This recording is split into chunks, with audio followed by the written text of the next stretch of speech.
Hey everybody, we're here. We're going to do our next chapter of Isaiah. This is chapter 36. Now it came to pass in the 14th year of King Hezekiah that Sennacherib, king of Assyria, came up against all the fortified cities of Judah and took them. Then the king of Assyria sent the Rabshakeh with a great army from Lachish to King Hezekiah at Jerusalem. And he stood by the aqueduct from the upper pool on the highway to the fuller's field. And Eliakim, the son of Hilkiah, who was over the household, Shebna the scribe, and Joah, the son of Asaph, the recorder, came out to him. Then the Rabshakeh said to them, Say now to Hezekiah, Thus says the great king, the king of Assyria, What confidence is this in which you trust? I say you speak of having plans and power for war, but they are mere words. Now in whom do you trust, that you rebel against me? Look, you are trusting in the staff of this broken reed, Egypt, on which if a man leans, it will go into his hand and pierce it. So is Pharaoh, king of Egypt, to all who trust in him. But if you say to me, We trust in the Lord our God, is it not he whose high places and whose altars Hezekiah has taken away, and said to Judah and Jerusalem, You shall worship before this altar? Now therefore I urge you, give a pledge to my master, the king of Assyria, and I will give you 2,000 horses, if you are able on your part to put riders on them. How then will you repel one captain of the least of my master's servants, and put your trust in Egypt for chariots and horsemen?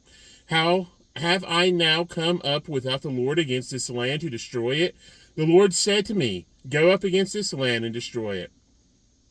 Then Eliakim, Shebna, and Joah said to Rabshakeh, Please speak to your servants in Aramaic, for we understand it, and do not speak to us in Hebrew, in the hearing of the people who are on the wall.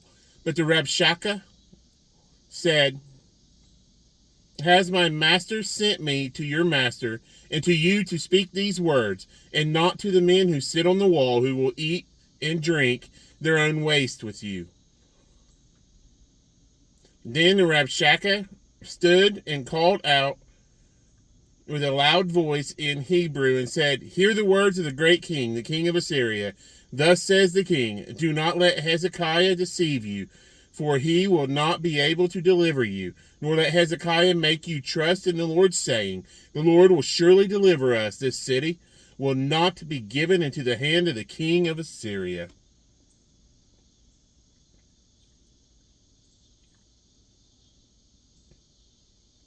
Thus says the king, Do not let Hezekiah deceive you, for he will not be able to deliver you, nor let Hezekiah make you trust in the Lord, saying, The Lord will surely deliver us.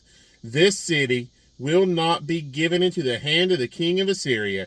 Do not listen to Hezekiah, for thus says the king of Assyria, Make peace with me by a present, and come out to me, and every one of you eat from his own vine, and every one from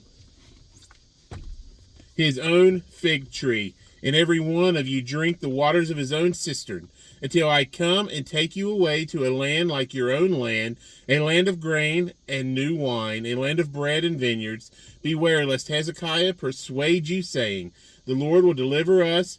Has any one of the gods, lowercase g, of the nations delivered its land from the hand of the king of Assyria? Where are the gods of Hamath and Arpad? Where are the gods? Now these are all lowercase g gods.